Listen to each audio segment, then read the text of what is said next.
Medical కాలేజీలకు టెండర్లు రాకపోవడానికి కారణం బెదిరింపులే అన్నారు రాష్ట్ర మంత్రి సత్యకుమార్. వ్యక్తిగతంగా ఫోన్ చేసి మరీ బెదిరించారని తెలిపారు. ప్రతిపక్షంలో ఉండి కూడా జగన్ అదే రకంగా ఉన్నారన్నారు.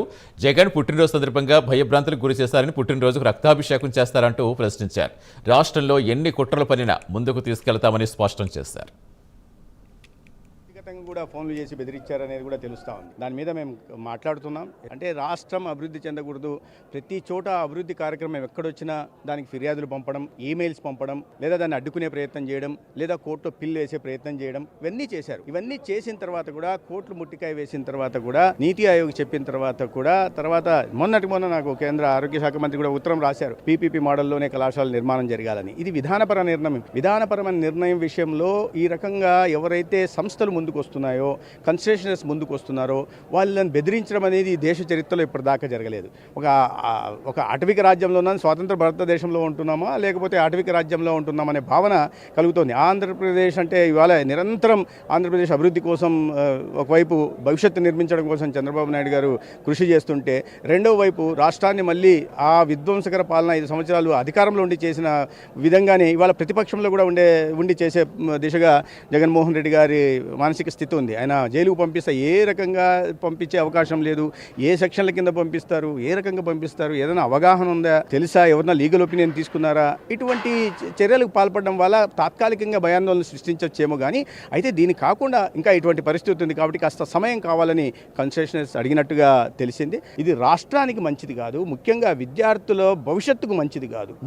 ప్రజలు దీన్ని గమనించాల్సి ఉంది. వ్యక్తిగతంగా కూడా ఫోన్లు చేసి బెదిరించారనేది కూడా తెలుస్తూ ఉంది. దాని మీద మేము మాట్లాడుతున్నాం. అంటే రాష్ట్రం అభివృద్ధి చెందకూడదు, ప్రతి చోట అభివృద్ధి కార్యక్రమం ఎక్కడొచ్చినా దానికి ఫిర్యాదులు పంపడం, ఈమెయిల్స్ పంపడం, లేదా దాన్ని అడ్డుకునే ప్రయత్నం చేయడం, లేదా కోర్టులో పిల్లు వేసే ప్రయత్నం చేయడం, ఇవన్నీ చేశారు. ఇవన్నీ చేసిన తర్వాత కూడా, కోర్టులు ముట్టికాయ వేసిన తర్వాత కూడా, నీతి ఆయోగ్ చెప్పిన తర్వాత మొన్న నాకు కేంద్ర ఆరోగ్య శాఖ మంత్రి కూడా ఉత్తరం రాశారు. పీపీపీ మోడల్లోనే కళాశాల నిర్మాణం జరగాలని. ఇది విధానపరమైన నిర్ణయం విషయంలో ఈ రకంగా ఎవరైతే సంస్థలు ముందుకు వస్తున్నాయో, కన్స్ట్రక్షనర్స్ ముందుకు వస్తున్నారో వాళ్ళని బెదిరించడం అనేది దేశ చరిత్రలో ఇప్పటిదాకా జరగలేదు.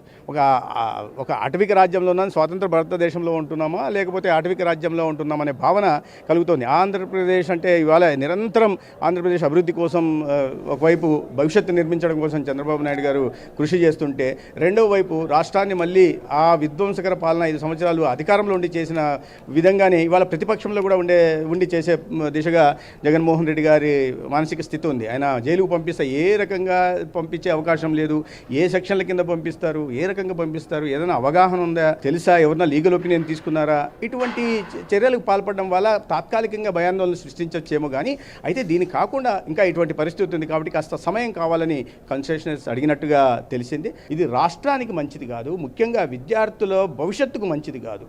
ప్రజలు దీన్ని గమనించాల్సి ఉంది. వ్యక్తిగతంగా కూడా ఫోన్లు చేసి బెదిరించారనేది కూడా తెలుస్తూ ఉంది. దాని మీద మేము మాట్లాడుతున్నాం. అంటే రాష్ట్రం అభివృద్ధి చెందకూడదు, ప్రతి చోట అభివృద్ధి కార్యక్రమం ఎక్కడొచ్చినా దానికి ఫిర్యాదులు పంపడం, ఈమెయిల్స్ పంపడం, లేదా దాన్ని అడ్డుకునే ప్రయత్నం చేయడం, లేదా కోర్టులో పిల్లు వేసే ప్రయత్నం చేయడం, ఇవన్నీ చేశారు. ఇవన్నీ చేసిన తర్వాత కూడా, కోర్టులు ముట్టికాయ వేసిన తర్వాత కూడా, నీతి ఆయోగ్ చెప్పి